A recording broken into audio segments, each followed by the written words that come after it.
سوال 18 دوستان، همونطوری که خدا رو شکر همگی پاسخهای درست رو دارید ارسال میکنید، گزینه جیم هست. ماده 64 آیین‌نامه اجرایی به روشنی بیان میکنه که با تخصیص شماره ثبت کالا اظهار شده تلقی خواهد شد و از اون لحظه به بعد تمام اظهاراتی که صاحب کالا در خصوص کالا به گمرک ارائه داده باشه نهایی خواهد بود. اما قبل از این مرحله، یعنی قبل از مرحله اظهار کالا و قبل از تخصیص شماره ثبت و درج شماره در متن اظهارنامه، صاحب کالا حق هر گونه اصلاح یا تغییر در اظهارنامه را خواهد داشت. تو سوال 21 گزینه الف هست دوستان و ماده 4 قانون امور گمرکی به صراحت بیان می کند که رئیس کل گمرک ایران همتراز مقام‌های موضوع بند دال ماده 71 در قانون مدیریت خدمات کشوری است، مانند استانداران. سوال 25 دوستان گزینه ب هست. گزینه ب مربوط به ماده 29 قانون امور گمرکی بیان میکنه که مدت مجاز توقف کالا در انبارهای اختصاصی محدود به مهلت‌های مقرر در ماده 24 این قانون نیست و مهلت آن از طرف گمرک ایران تعیین می شود. این یکی از مزیت‌های استفاده از انبار اختصاصی است. پاسخ سوال 31 گزینه ب هست. متشکرم از توجه همگی، مخصوصا خانم دوستی که اسکرین شات قرار میدن. در این بخش همونطوری که در اسکرین شات هم مشخصه، تبصره 6 الحاقی به ماده 87 آیین اجرایی اصلاحی 1400 است. این حالت خاص پیش بینی شده دوستان. تحویل این کالاها به مناطق ویژه انرژی در حکم ایفای تعهد صادراتی برای تسویه تضمین است.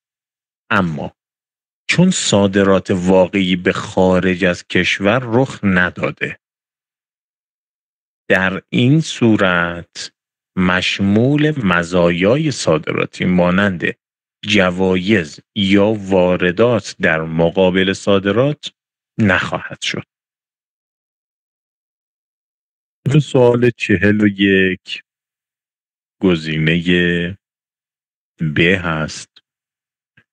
طبق ماده 105 قانون امور گمرکی اعلام شده که چون صاحب کالا صحیح اظهار کرده و قصد فریب نداشته، ابتدا به او فرصت داده میشه تا کالا را از کشور خارج کنه. گمرک به او اخطار خواهد داد که ظرف 3 ماه کالا را یا مرجوع بکنه یا عبور خارجی بده. ضبط کالا فقط در صورتی اتفاق میفته که صاحب کالا در این مهلت اقدام لازم را انجام نده. در خصوص جا افتادن عبارت ورود قطعی، این رو به قصد اعلام نکردم بابت اینکه بخوام یک مقداری پیچش بدم به سوال. در متن سوالی که از قبل داشتم این اتفاقا وجود داشت اما حذفش کردم. اما خب دقت نظر شما دوستان بالاست، بهتون تبریک میگم.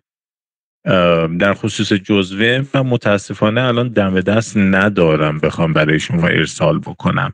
اگر دوستان عزیز دیگه دارن برای دوستتون آقای حقیقت دوست ارسال بفرمایند. متشکرم. پاسخ سوال 399 از سرفصل گمرک. گزینه جیم هست. بند 3 سه نقطه ماده 40 قانون امور گمرکی خروج این نوع کالا رو از تسلیم اظهارنامه معاف می‌داند. از آنجا که ظن قاچاق مرتفع شده و کالا از ابتدا نیز داخلی یا گمرکی شده بوده، نیازی به طی تشریفات مجدد نخواهد بود و با دستور گمرک و اسناد مربوط به رفع ظن از گمرک خارج خواهد شد. سوال 341. در سوال 341 گزینه ب گزینه صحیح ما خواهد بود. بنا به ماده 4 آیین‌نامه اجرایی که به صراحت بیان کرده که انجام خدمات یاد شده در خارج از اماکن گمرکی در تمام اوقات مستلزم پرداخت هزینه‌های مذکور و تأمین وسایل رفت و آمد در عهده متقاضی است. ماده 4 آیین‌نامه اجرایی صفحه 3. سوال 313 ما دوستان گزینه جیم هست. تبصره 1 ماده 14 قانون امور گمرکی مواردی را که باید به ارزش گمرکی اضافه شوند فهرست کرده است. در بند 3 نقطه همونطوری که خانم دوستی در اسکرین شات فرستادن، در عکسشون فرستادن، این تبصره به صراحت هر بخش از عواید فروش مجدد و غیره را شامل این موارد دانسته است. سایر گزینه‌ها در تبصره 2 همان ماده از مواردی که به ارزش اضافه نمی‌شوند ذکر شده است. خسته نباشید دوستان. جلسه بسیار پرکاربردی بود.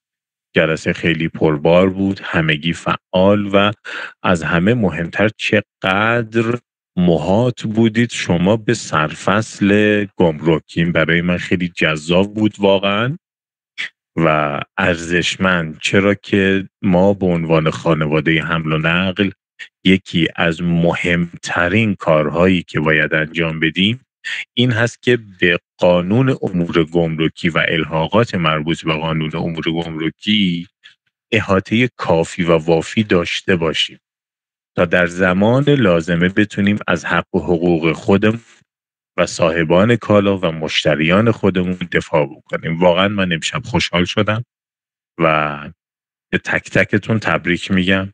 درصد پاسخهای صحیح بسیار بالا بود، خیلی عالی بود و امیدوارم که با همین سرعت و قدرت بتونین در جلسه آزمون هم سوالات مربوط به گمرک و دیگر مواد درسی رو پاسخ بدید. یک سورپرایز هم برای جلسه فردا داریم.